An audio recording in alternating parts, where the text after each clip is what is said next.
క్రీస్తునాథుని యందు ప్రియ సహోదరి సహోదరులారా, ఈనాటి సువిశేష పట్టణములో యాయిరు కుమార్తెకు ప్రాణదానము మరియు 12 సంవత్సరాల నుండి రక్తస్రావ వ్యాధితో బాధపడుతున్న స్త్రీకు స్వస్థతను దయచేయటం గురించి మనం చూస్తూ ఉన్నాం.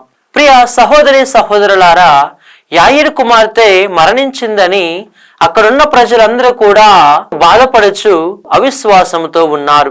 యేసు ప్రభు వస్తున్న సమయంలో అక్కడున్న మందిర అధ్యక్షునితో మీరు అధైర్యపడకుము, విశ్వాసము కలిగి ఉండు అని పలికి ఉన్నారు. ప్రియ సహోదరి సహోదరులారా, మన జీవితంలో మనం ఎల్లప్పుడూ విశ్వాసము, ప్రేమ, నమ్మకము కలిగి జీవించాలి. దేవుని పట్ల విధేయత కలిగి జీవించాలి. యాయిరు కుమార్తెను యేసు ప్రభు సందర్శించినప్పుడు ఆమె చెయ్యి పట్టుకొని యేసు ప్రభు తలి తాకుమి అని పలికి ఉన్నారు.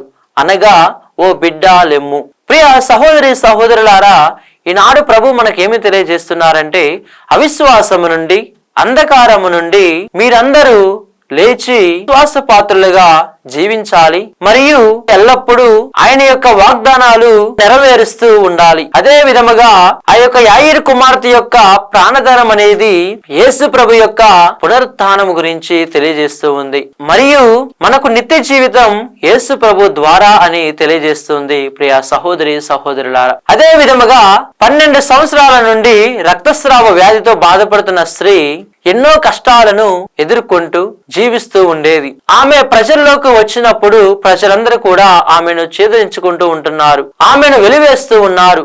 అయినప్పటికీ కూడా ఆమె ధైర్యముతో యేసు ప్రభు నా కష్టాల నుండి నన్ను బయటపడవేస్తారు, యేసు ప్రభు నా కష్టాలు తీరుస్తాడు అని నమ్మకముతో, విశ్వాసముతో తలంచి యేసు ప్రభు వస్తున్న సమయంలో ఆయన యొక్క అంగీ అంచును తాకారు.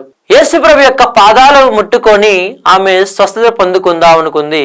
కానీ అక్కడ జనులందరూ కూడా కిక్కిరించడం వలన ఆమె యేసుప్రభు యొక్క అంగీ అంచును తాకి స్వస్థత పొందుకుంది.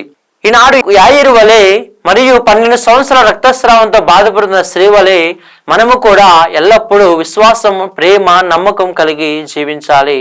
ప్రియ సహోదరి సహోదరులారా.